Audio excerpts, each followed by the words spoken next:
He told me that my wife would be back in 15 minutes, and that was the last time I saw her alive.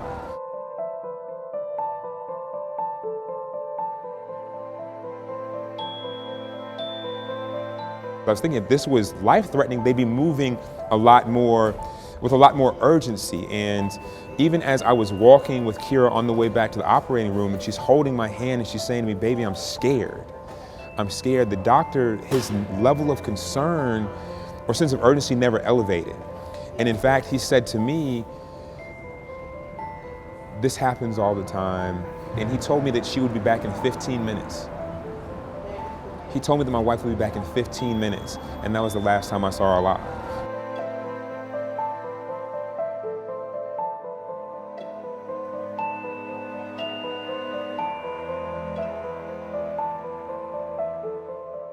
Although there's nothing we can do to bring Kyra back, the highest honor and the highest tribute that we can pay Kyra is to do everything we can to send other mothers home with their babies.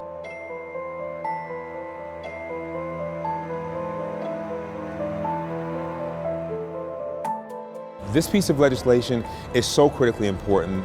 It is H.R. 1318 and SB 1112, and it's the Preventing Maternal Deaths Act. And what this bill will do, very importantly, is it will fund what are called maternal mortality review committees in all 50 states.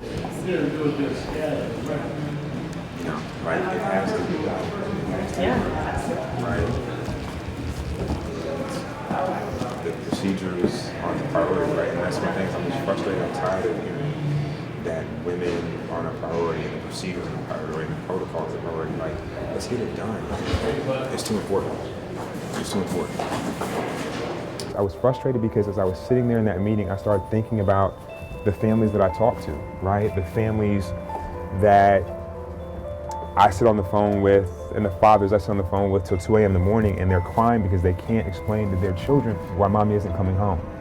We've got to get this bill passed. We've got to get it passed now because women are continuing to die.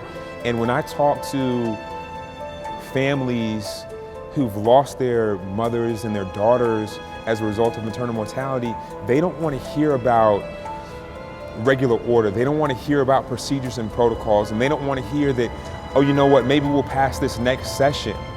It's not good enough.